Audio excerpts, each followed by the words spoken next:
lesson planning, lesson planning.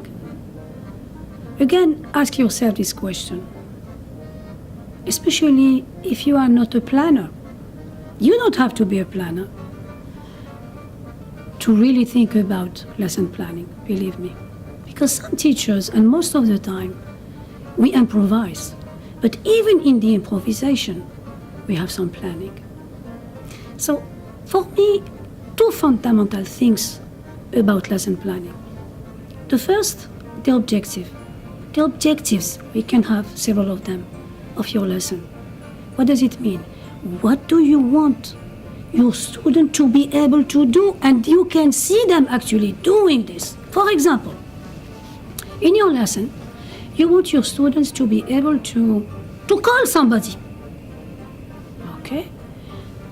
So the objective will be, at the end of this session, you'll be able actually to use the phone, say, compose the number, and introduce yourself and start a telephone conversation, right? They are very clear.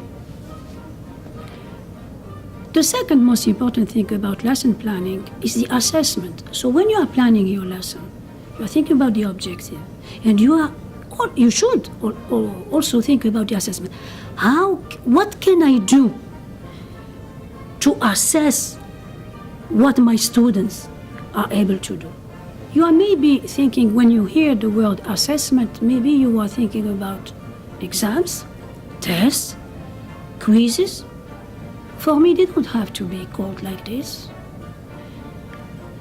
The synonym for me of assessment is creating a real-life situations for my students, like the telephone conversation I was describing a few minutes ago.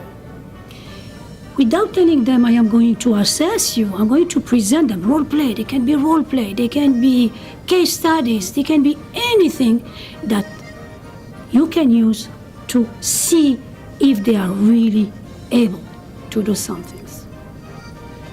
That's the two most important things. Don't forget them, objectives and assessment.